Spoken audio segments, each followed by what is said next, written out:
Hi everyone, my name's Darryl Panes, CEO of As Good as Gold Australia. And once again, I'm joined by my brother Brian and partner at As Good as Gold. Thank you, Darryl. And today we have a very special returning guest. I speak of the one, the only, the incomparable Lynette Zang.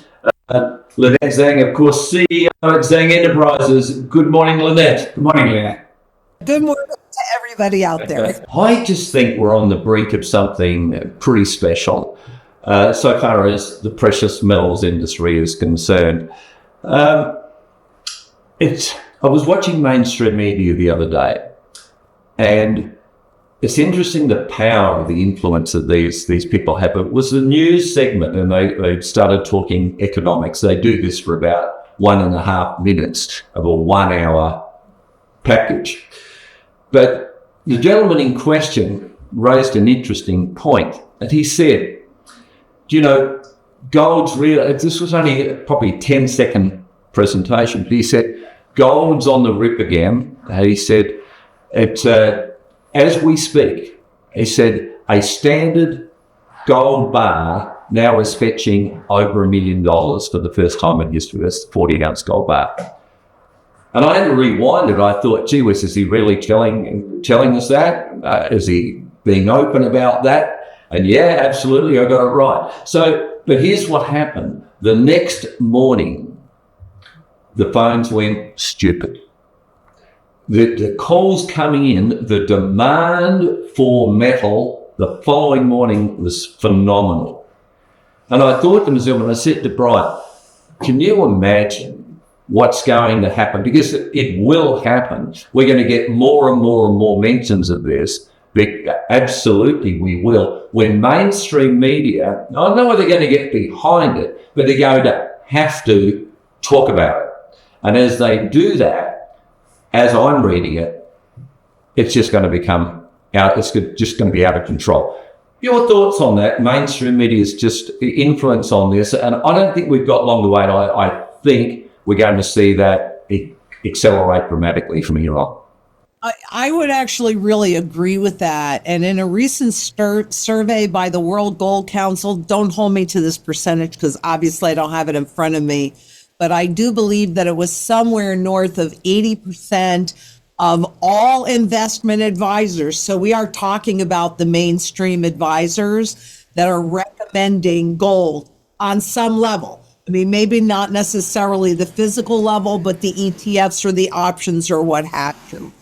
So what I've been watching evolve, as I'm sure you have too, is that mainstream, the public, is already becoming more and more aware of gold. And of course, a rising gold price indicates a failing currency. But when you see, like in the US, places like Amazon, Walmart, Costco, these are big box places, right, that are carrying gold and silver and selling out faster than they can get it in. Yep. I'm telling you, we are at the very beginning stages of a modern day gold rush. It's just that I hope people do it smartly. And by that, I mean, if you buy an ETF, that is a contract. It is not gold. You've got to hold it and own it outright.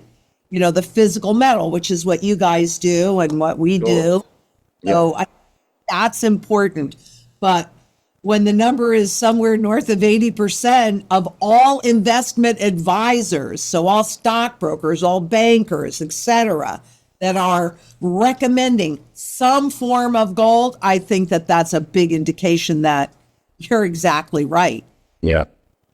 Yeah. Look, I was on a cruise ship just recently. I just got back from a holiday, which I thought I'd earned. And Brian's not sure. But what I found was, because everyone sort of intermingles and connects with one another, this was a relatively small cruise ship. There was only 200 passengers on board, but it was just absolutely out of sight. But a lot of people on board the ship were relatively wealthy. And they'd say, what do you do? And I'd say, well, I'm a precious metals dealer. You what? We need to talk. And what I found was that the interest level was, once again, massive. And so I just feel it. Everyone wanted a card. Everyone wanted to talk. I had people who wanted to become bullion dealers. I took a massage on board. The ship from the gentleman that gave me the massage. Extended the session for an hour 40, where it was only supposed to be an hour. And he's at the end of it, he said, "Look, he said, I want to buy gold for me," but he said, "I want to do what you do. I want to become a bullion dealer." So it's red hot at the moment. I can assure you, the industry is really starting to thrive. So, okay. I want to make reference to a gentleman I know you know very well, and we have an enormous amount of respect for, Greg Mannarino. He made reference recently on Kingboard News. He wrote an article, and it was headlined, "Expect Gold and Silver Mania and a Stock Market Crash." And I found his comments really interesting, as I always do. And I just want to make reference to them now because I just thought it was so powerful.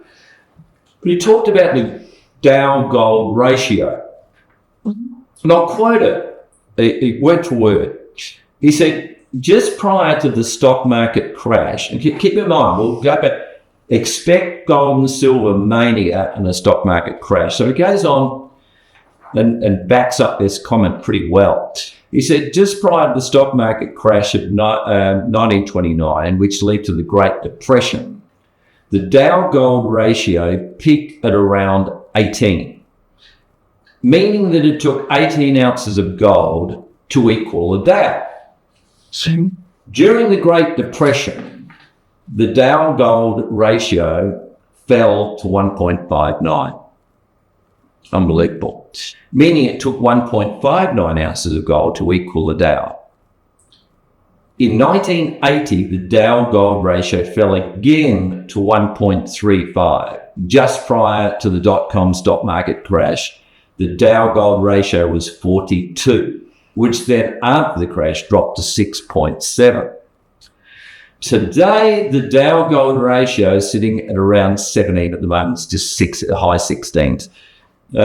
Very close to where it was just prior to 1929 and the stock market crash.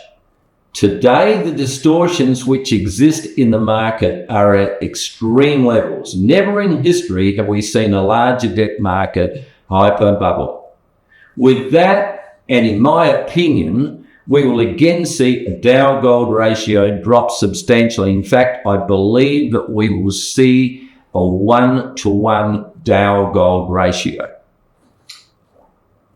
So pretty much emulating what happened during the Great Depression. Bull markets, he goes on to say, bull markets can end in a wild speculative manner. The gold and silver markets, along with the high-quality mining and exploration stocks, will experience a mania, and it will be one for the history books as people eventually panic out of fiat money all over the world and into the safety of precious metals. So history, once again, he's gone back through history and come up with the numbers, which are very dramatic. You would say from what he is sharing here that we are in for a hell of a debacle. And if we end up going to, he's quoted here, 1-to-1 Dow Gold ratio, I mean, it's emulating the Great Depression. Your thoughts on this? Well, okay, let's kind of look at that, because the Great Depression was the kickoff to this fiat money system. Started in 1913. They gave the public lots of credit, right? So people took on debt to participate in the markets, and then they pulled that when it got too expensive. But after the big kahunas got out, the smart money got out, transferring that risk to the public. Well, that was the beginning, and this is the end.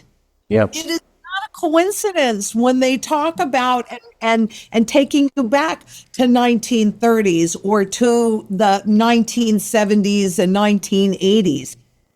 That was all indicating a shift and a transition from one form of fiat money, government debt-based money, form, taking out the gold in 71. Now we are at the end of this huge grand experiment, and we're this currently, and I know that most things are digital because we're transitioning into a digital system. But in 71, Nixon transitioned us to a pure debt-based system. This is a Federal Reserve note. It is a debt instrument. Now they want to push us into a full surveillance or digital system. But the point is that we are at the end of this experiment. And when we're talking about the Dow Gold ratio, because that is just history, it's just data, it's just, and it does repeat. But with stocks or bonds or any other fiat money products, it's really a double whammy. So it's numerically the Dow going down, but it's also the value of this stuff going 100% away, right? I mean, it has value if people trust it and choose to use it. But what ends up happening, especially with rapid inflation, people become well aware of the truth that this crap has no value,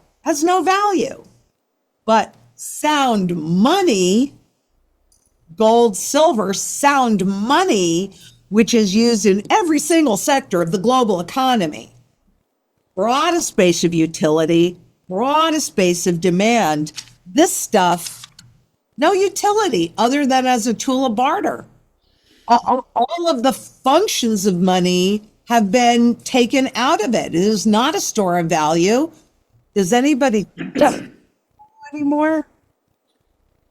I don't even think people think that it's a store of value. They think that inflation is a monetary phenomenon. It's not. It is not a monetary phenomenon. It's a based government currency phenomenon by flippin' design. Yeah. So, yeah, I think anybody that puts stock in anything that you can only convert into this stuff, it's a double whammy. Not only the numbers drop, but what you get out of it also has no purchasing power value. Yeah. Yes. Lots to look forward to, definitely, Brian. Spot on. You actually moved into a question that I've got as one, like three, if we get through them all. But this one could be a short answer from you, but I just want to get the feeling of if Australia is the same as what the United States is. So in the last few years, like around the world, we've had this challenge of COVID and closing down. Every government wants to close down the business so that it doesn't spread, the virus doesn't spread. But what I noticed that between 2022 and 2023, these are the COVID years in Australia, everywhere around the world, I suppose. But basically, we saw that the price of real estate, as soon as sort of semi-finished the COVID thing, the price of real estate, the price of a home over the 2 years went up 40%, 20% each year. And, that was, that was the first time I ever heard of people taking out $500,000 mortgages and $700,000 mortgages in Australia. Absolutely crazy stuff. Then, 2 years ago from this point, so in our last 12 months in Australia, the fiat price of gold has gone up 26%. And I looked at the year prior to that, and it went up 14%. So 26 and 14, what does that make? 40%. And I come to the conclusion, obviously, that the printing of money has got something to do with our inflation. But our government comes along and says, the supermarkets are charging too much for the food because people are, they just can't buy the food that they used to buy here in Australia. And the government comes along and says, we must do something about it. We must have some more type of price controls, on the big supermarket chains. And I'm thinking, well, that's not the truth. Let's get back to the truth. You just mentioned it. And so the basic question or statement, do you think that the government printing presses has had something to do with home prices and inflation? Well, I would say yes. Yeah. I thought it could be a quick answer. But they, they also drop interest rates, right? And so what I'm finding so interesting right now is since 2008, when the whole world, we had the great financial crisis, which, by the way, is not yet over. But when that started, interest rates went down to zero. Well, what does interest rates going to zero mean? It means a lot more debt, a lot more borrowing, and therefore a lot more spending. And that's on every single level. But it's really the corporates, because in theory, they dropped the interest rates down so that these corporations that were sitting on all of that debt that they couldn't afford could restructure that debt into lower interest rates. But instead, what these corporations did, because at the lower rates, you could service more debt for the same amount of money, they grew a whole lot more debt. Now, I know you're talking about real estate, but that is truly all part of it too, because real estate, they targeted this, they meaning the central banks, they actually targeted real estate for reflation when the prices started to go down, because real estate is a huge part of the global GDP. And it's not just the buying and selling of the house prices, it's all of the home furnishing stores and the home improvement stores and all of the contractors and the power companies. And so, real estate itself has a tremendous impact on both the local as well as the global economy. So, I'm kind of curious, because as the interest rates have gone up, with the prices, to your point, Brian, already severely elevated, and, governments are going to come in because somehow central banks and governments never look at the mirror, never see that their answer for every recession is simple. They have, and when they do that, whatever is out there loses value, and so everything, I don't care what it is, costs a whole lot more. But the other part of it is that real estate, as well as everything else, has been turned into a financial product. And so what you have that really makes it kind of scary, to be honest with you. It's a maturity mismatch, because Wall Street, the stock markets, have sold all of these short-term products dependent upon this real estate. But real estate, you can't turn it like that. It doesn't work like that. So we're seeing, at least in this country, I'm not sure about Australia, but for example, the REITs on commercial real estate. That is a short-term piece of paper, but how easy is it if you have to sell out? How easy is it to liquidate that real estate to pay your investors? It's very hard to do. Right. So what's also been interesting is you've got the commercial real estate that is really in trouble. And I'm thinking that's true all around the world, because they shut all these businesses down. People went to work from their homes. Hey, this is a home studio. I saw what was happening in 2020. I saw it moving across the world. And so I really pushed hard to get this studio in place so that I didn't miss a beat and I was good. But a lot of people started working from home and they don't want to go back to the office. No. We're in a battle right now. In the US, you're seeing commercial real estate that is selling for huge discounts in Manhattan, in San Francisco, in other key places around the country.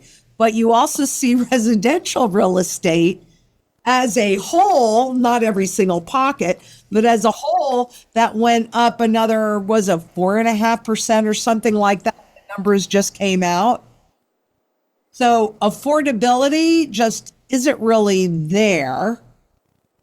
But what will the Fed do? Will they drop the interest rates down enough to entice people that are sitting on cheap mortgages to sell their properties? Is there going to be a flood of new homes coming on the market because the builders are building in all of this inventory? When you look at the life cycle of real estate, it's in the third quadrant, which means that there's oversupply in a certain area, and therefore the prices and rents have to come down, but we're still in the third quadrant. We haven't gotten to that scary place where all of those prices are dropping like a stone. Yeah. We would, I'm sure we will see that. We're seeing more mortgages that are underwater. And you think about it, what happened in 2008? It was also an insane real estate market. I knew somebody that was making $50,000 a year, and they had leveraged mortgages on 10 properties. Yeah. Yeah. That didn't make sense, but it looked great while it was happening, and it doesn't make sense now. But it looks great while it's happening until it doesn't. Yeah. So I think the stock market and the real estate market at the same time will either crash or do a melt up. And which is really the warning? I actually think that the melt up, prices going up like that is scarier than an implosion. Because in an implosion, what do? You have the central banks that just come out and do this stuff. Push the prices back up that people see. Just like the global stock market crash, 4 weeks ago, 3 weeks ago? That's done. Nothing to see here, folks. Just go on your merry way. Do you really think that there weren't derivative explosions that happened during that period, that moment, that we just can't see because it's the guys that create that garbage that can dictate whether or not there's a default on that garbage? Right. I mean, an opaque market, and that's really the key. It's not what we can see that really is the danger. It's what we cannot see, and we will not see it until it is too late to do anything about it. Yep. Yeah, well, I mean, I know what I see, and that is, and I speak to lots of people who have $1 million mortgages. They've had them for a number of years.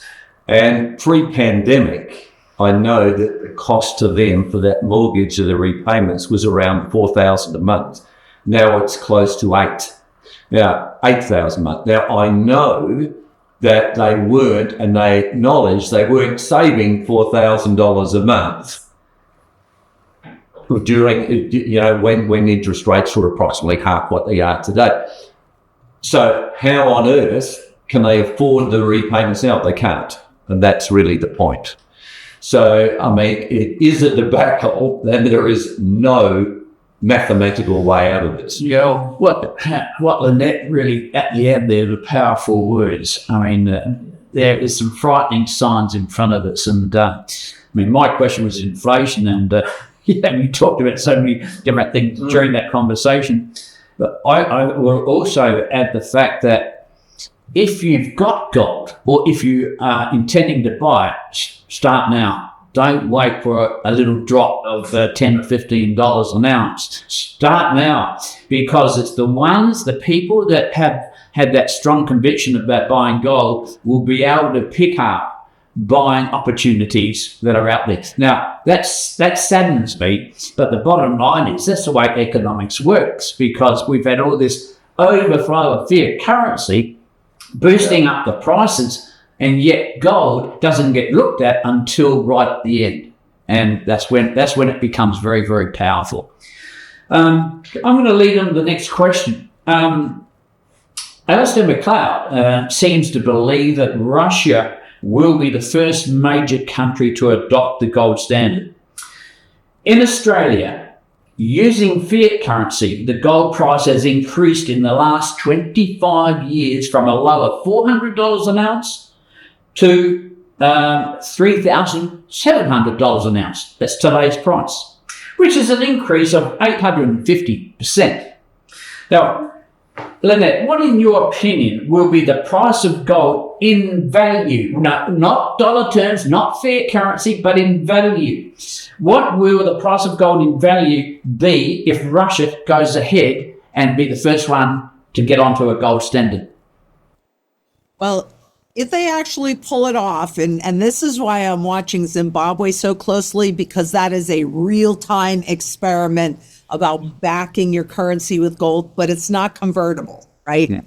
So any country that actually does do that, then the wealth is going to flow there. You will see an increase in the nominal price of gold, but all gold really does is it holds its value over time because it has the broadest base of functionality.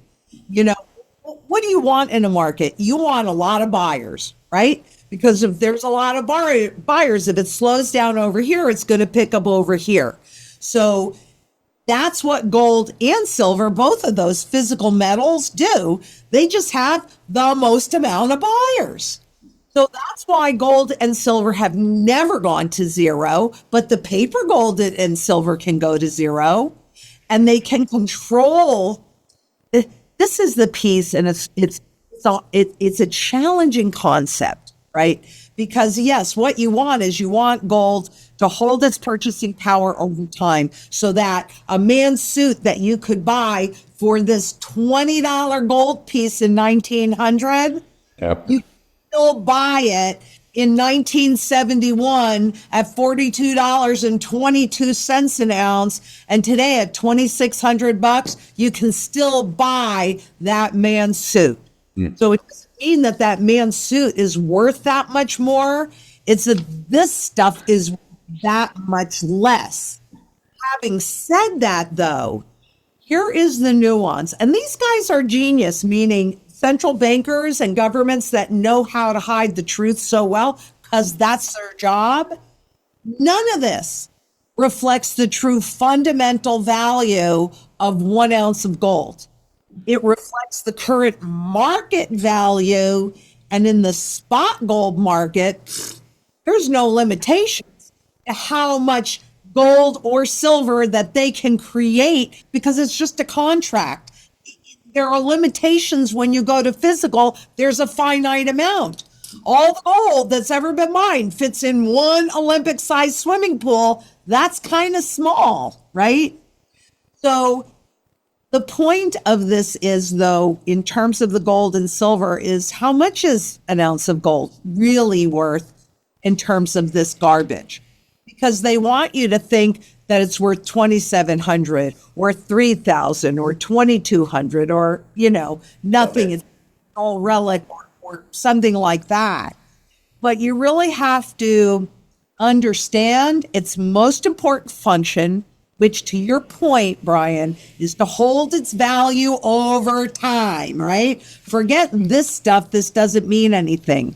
But if we were looking at this stuff, the last time I checked, the true value of an ounce of gold is worth more than 40,000 of this.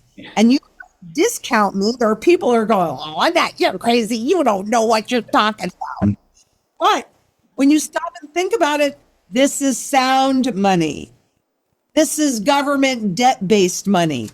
They're both money. They're just the flip side. So how do you get that? Well, what do we know? We know that debt creates this stuff.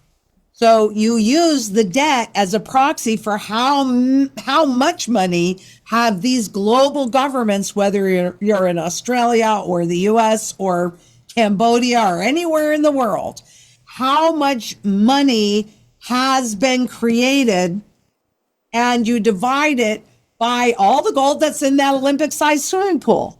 You can even expand it, because the Department of the Interior does a study on an annual basis of how much gold is still in the ground, as well as how much silver is still in the ground, right? So you can take all the above stores that have been mined and add all the gold that still exists in the ground, and you still come up with north of $40,000 for an ounce of gold. Yeah. That's a 1-to-1 ratio. And when they do those overnight revaluations, which is when you'll start to see gold and silver move toward their true fundamental value, what that number is going to be, because what's happening right now with the pivot, so in other words, globally, the central bankers that are trying to drop the rates, what are they trying to do? They're trying to create more inflation, aren't they? That's what happens when they lower the rate. Do automatically, yes. Right? So who knows what that number is going to be when we get there? But we just had another, what country just, their currency just what? Ethiopia's currency just imploded. I mean, we've got it. Egypt, Turkey, Venezuela, Argentina. I mean, boom, boom, boom, boom. You know, the weak links are falling first. And I think here in the US, especially, since we're still kind of sort of technically the world reserve currency, I frankly think that we're going to feel it worse than anywhere else. We've had this advantage for a long time. Yeah, that advantage of being the world reserve currency isn't going to put us in very good position as we're losing that status. Yeah, I honestly think it has been seen as an advantage, and definitely for the United States, that you could say it's been an advantage because they can print the amount of money and then move forward. But at the end, I think I agree with you, Lynette. I think it's going to be a disadvantage for the United States. Absolutely. It reminds me the value of gold. I know that Alistair says 6 ounces, 6 of those coins would buy a home in Berlin in 1920, right? When they were printing money like crazy, gold came about, and if you had 6 ounces, you'd buy a nice home in Berlin. So I because Darryl and I have come from the automotive industry, and I've said it time and time again, I mean, Henry Ford produced that Model T for 18 ounces of gold, and today in Australia, you can still buy that Ford car with all the bells and whistles on it for not 18 ounces, but 12 ounces. The value of gold is there. All right, this may be the next question before Darryl takes over and finishes off. At the moment, the Bank of International Settlements is treating gold as a Tier 1 asset, which is very strange, as bank seeing gold as a Tier 1. But under a gold standard, do we actually need a BIS, Bank of International Settlements, a World Bank, an IMF, or for that matter, any central bank, including the Federal Reserve? What's your thoughts? I can see you shaping your head. Nothing. No, we do not, because a gold, it has to be convertible, though. This is the grand experiment that they're trying with Zimbabwe, and it seemed like it was working for a minute, but I'm not so sure that it is working as well as they would like it to, because it has to be convertible. But as soon as you back a currency with gold, it requires fiscal responsibility. Is there any government that actually understands what fiscal responsibility is? Tell me, I don't know. Zimbabwe is promising to not print more than what they have in reserves, But I don't think the public is buying it. Convert it. You know, back in the day, I had gold certificates, right? I could have walked into a bank with one of these and walked out with this. And what that is give me the power, the public the power, because if I didn't like what my government was doing, I just create restrictions around them. That's why they had to take it away. Yeah. That's why US had to take it away from the world, the ability to convert this into this, because no government wants those fiscal requirements. That they don't want to have to be responsible. They just want to tax and spend and invisibly tax through inflation and spend and spend and spend and spend and spend. Yeah. Because if you paid off those debts, money would be removed from the system. Yeah, exactly. So, to end that conversation, and for our audience, basically what we do, Darryl and I, we have our own central bank. We save in gold and silver. We have cash in the bank, but it's very, very little. We just top that up every quarter, right? But the rest of it goes into gold and silver because we know it is real money, and the value will be there for for centuries.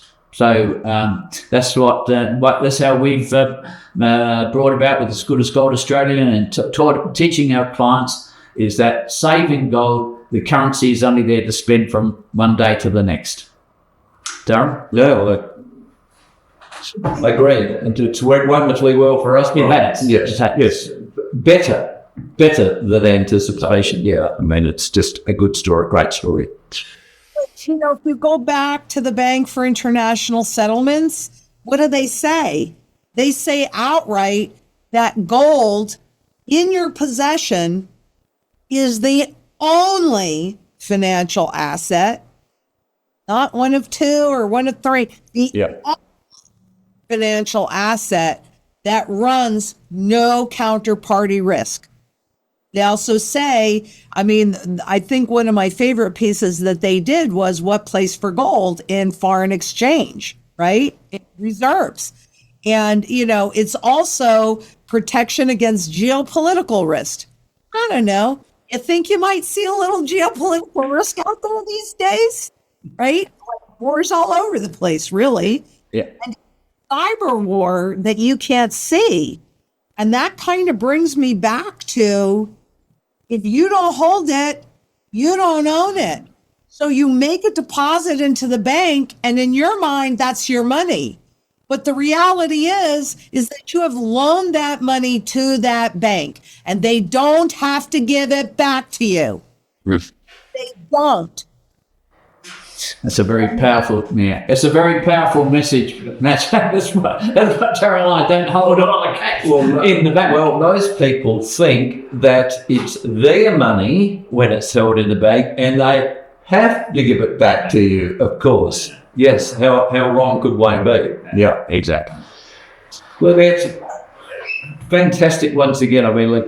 Thank you so much for all of that information today. It was sensational, and it sort of brings home a point that I want to really stress to our viewing audience, and that is that we are going to be holding an event. And you know that, of course, because you are one of the keynote speakers. So it's Countdown to Collapse, and we are just so looking forward to this. It's Saturday, 30th of November, at the Intercontinental here in Adelaide, Australia. And we've got some wonderful speakers on the program. In fact, this is the best package that has ever been presented in Australia. Let me just show you the flyer for a moment. Okay, so who are the speakers? Well, we've got yourself, of course, Lynette. Now, I guess the point I want to raise here, and it's something that Brian and I talk about all of the time. There was a gentleman by the name of American, Charlie Tremendous Jones, and he would always say, in 5 years' time, you're going to be in exactly the same position you're in right now, apart from two things: people you meet and the books you read. Now, we've learned that is very much the case. Where else are you going to learn from either of those two sources? People you meet and the books you read. So, but the most important thing is to connect and get as close as you can to those people. And this is an area that's not well understood. Let me give you an example. Brian and I, many years ago, decided that we wanted to connect with Jim Rickards. So we went to an event.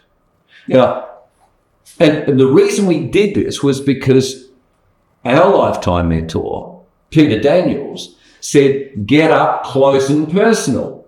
Don't just go to the event, meet them at the event and get to know them. And then you can explore all sorts of things. So we connected with Jim. We waited. We were the last two men standing. He was the last man standing with his daughter on stage. Everyone else had gone. We walked up and we had about a 3/4 of an hour conversation with Jim, and we invited him back to Australia to speak at an event in 2016. He did not hesitate and said, absolutely, why not? Let's do it. So we developed a relationship with Jim, which has thrived, and it's just been a fantastic experience. Now, at this event, right, these people, now we've got some VIP tickets. So what we're going to do, we initially we're going to sell 100 tickets. They're almost sold, and we've got people pumping in, just wanting to buy, wanting to come in on this early bird program. So what we're going to do is we're going to extend it for another month because there's too many people that are going to be bitterly disappointed if we don't. But here's what happens at that VIP event. After the daytime event, we enter into an evening session for 2.5 hours. Anyone who's at that event in the evening will be sipping on champagne, consuming hors d'oeuvres, and they will have a wonderful opportunity to connect with yourself, Lynette, with Alistair McLeod, and a gentleman by the name of Pat Mesiti. Now, I don't know if everyone who's watching this right now appreciates how qualified you are. Well, Alistair McLeod is similar. I mean, he's an extraordinary man. He has that much knowledge on this subject, economics, global monetary system. He's a powerful presenter. I look at Pat Mesiti. Pat Mesiti has been a mentor of mine for years, and his story it's a rags to riches story. And he's strutted the stages all around the world, speaking about personal development, showing people how they can go to the next level. And that's really what he's going to do. And he's a gold bug as well. He loves gold, of course. So 3 very influential, powerful people. And just imagine, you get the opportunity to get up close and personal for 2.5 hours and just get information, draw on these people. And if you work hard enough at it, you might even get to develop a very long-term relationship with these people. I've got to say, it's the opportunity of a lifetime, and it's there, and it is available, and it will be for the next month, and then we're switching it off because we just can't afford to have any bigger audience than the 200 people that for that particular VIP event. So the tickets are on sale now. You can go to our website, lock in a ticket, lock in a couple of tickets if you're a husband-wife team, but take advantage of this phenomenal opportunity. I don't know if there'll be ever another one like it. If I could just add to that, Darryl. Obviously, the speakers, everybody wants to come along and talk to Lynette and Alistair and Pat Mesiti, etc. But there's 200 people in the room like-minded. Absolutely. And your next door neighbour, the one standing next to you, sitting next to you, they've got a story to tell. So it's not just the speakers, it's the 200 people in the room that you'll become. You become a different person. Yeah, absolutely. They will change your life. The people in that room, it's going to be a very, very special event. Would you like to comment at all, Lynette? would like to comment because quite honestly, and I have not been shy about saying this, the event that you gentlemen put on when I was in Australia the last time changed my life. And I'm getting chills. Everything that you're saying is 100% correct. But you should also know that the speakers, I got as much or more out of doing this event. I mean, I love getting up and close and personal with our viewers because that's our community, right? And so it's as helpful to me. I mean, it changed my life. You knew that, right? I remember that. It was really the two events that you did blew me away. That's why I'm so excited to do this one because, that event, it isn't just for the viewers. We all participate together. What we're really doing here is building a global community.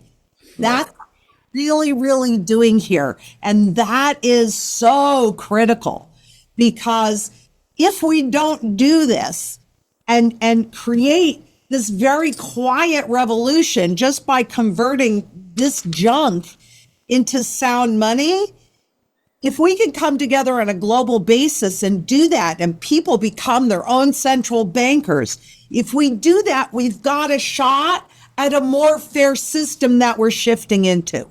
If we don't, if we just let them have their way with us, it's going to be a lot worse for most people.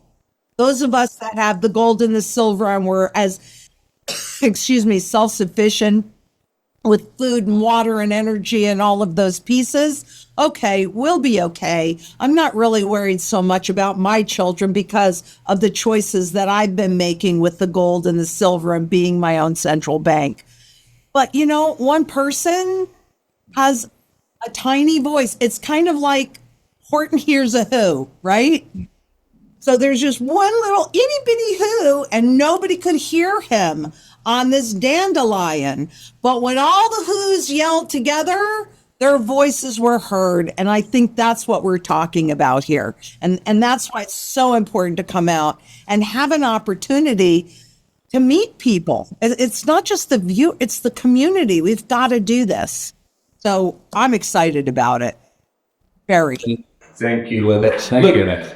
I agree. This will be the event it'll take everybody that attends to the next level.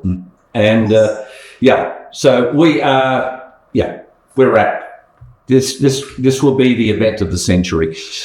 Thank you, Lynette. Appreciate everything you do to assist us in developing this communication that we can, increasing the communication we have. Thank you again. Thank you so much to our viewers and our subscribers. We thank them very much for supporting this channel, of course. And look, I guess all I can say from here is stay well, stay focused, and goodbye for now.